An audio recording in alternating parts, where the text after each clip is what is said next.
Аламудин районындагы Ысмайыл дыйкан чарбасы жылыга малина, кулпунай, гиляс өндүрүп, Россиянын 24 шаарына экспорттойт. Бул үчүн Евроазиялык экономикалык биримдиктен фитосанитардык карантиндик жаңы талаптарын толук аткарууга тийиш. Мөмө жемиштер салынуучу ящиктер зыянсыздандырылып, андан соң карантиндик кызмат алардын ар бирин маркировкадан өткөрөт. Жамааттын жетекчисинин орун басары Зухра Исмаилова ошондон кийин гана продукция Россияга жөнөтүлөрүн айтты. Биздин дыйкан чарба бул дыйканчылык 18 жылдан бери бул рынокто карагак, малина, клубника, черешня ошолорду өндүрөбүз өзүбүздүн менчик жерлерде. Көпчүлүк күн экспортко чыгарабыз. Бир нече дыйкандар менен чогуу биргеликте Россия, Казакстанга экспортко чыгарып турабыз да. Өндүргөн бир нерсе эң негизгиси муну сатылышы. Сатылбаса дыйкандын эмгеги кайтпай калат. Ысмайыл дыйкан чарбасы Эрбол дыйкан чарбасы менен биргеликте чогуу иштейт. Азыркы убакта конкуренция абдан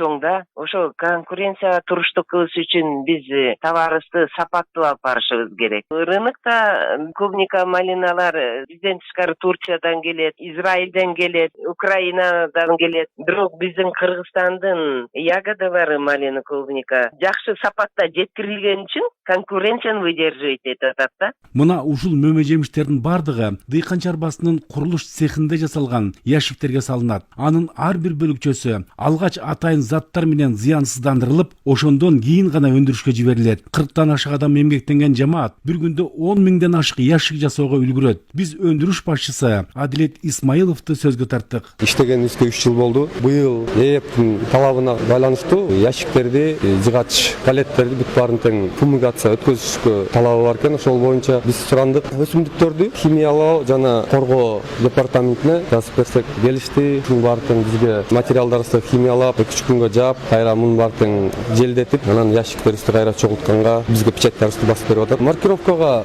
ящик бүт баары тең дарылангандан кийин дарыланды деген маркировкасын басып берет. Анан буга акты берилет, что бул дарыланды деген. Фитосанитардын кагазына обязательно акты тиркелет. В основном өзүбүз колдонобуз. Мына ушундай талаптар толук аткарылгандан кийин гана ЭАЭП өлкөлөрүнө мөмө жемиштерди экспорттоого мүмкүндүк түзүлөт. Өсүмдүктөрдү химиялаштыруу, коргоо жана карантин департаментинин директорунун орун басары Болот Жуманалиев Евроазиялык экономикалык биримдикке кирген өлкөлөрдүн фитосанитардык карантиндик жаңы талаптары толук аткарылса, товар белгиленген жайга жеткенге чейин текшерилбей тургандыгын айтты. Жаңы Евразиялык экономикалык биримдиктин талаптарына бизде Евразиялык экономикалык биримдиктин фитосанитардык карантиндик талаптары бар. Ошол талаптарга жыгач таңгактары, жыгач ящиктери жана башка продукцияларга жаңы талаптар коюлду. Бул талаптарга ылайык ар бир ушул жыгач ящиктер жана таңгактар маркировкалардан өткөрүлүшү зарыл. Маркировкаларды өткөрүш үчүн биз эң биринчиден бул жыгач таңгактардын ящиктерин даярдоочу цехтерине барып, ал жерден ошол таңгактарга ящиктерге фумигациядан өткөзөбүз. Фумигация өткөрүлгөндөн кийин биздин ар бир адисте фумигация өткөргөн ар бир адисте мөөр болот. Ошол мөөрүн жыгач таңгактарга ящиктерге басып, ар жерге номери коюлуп, анан ошонун өткөрүлгөнгө тууралуу сертификат берилет. Ал сертификат аты жанагы фумигациялык өткөрүлгөнгө тууралуу аныктама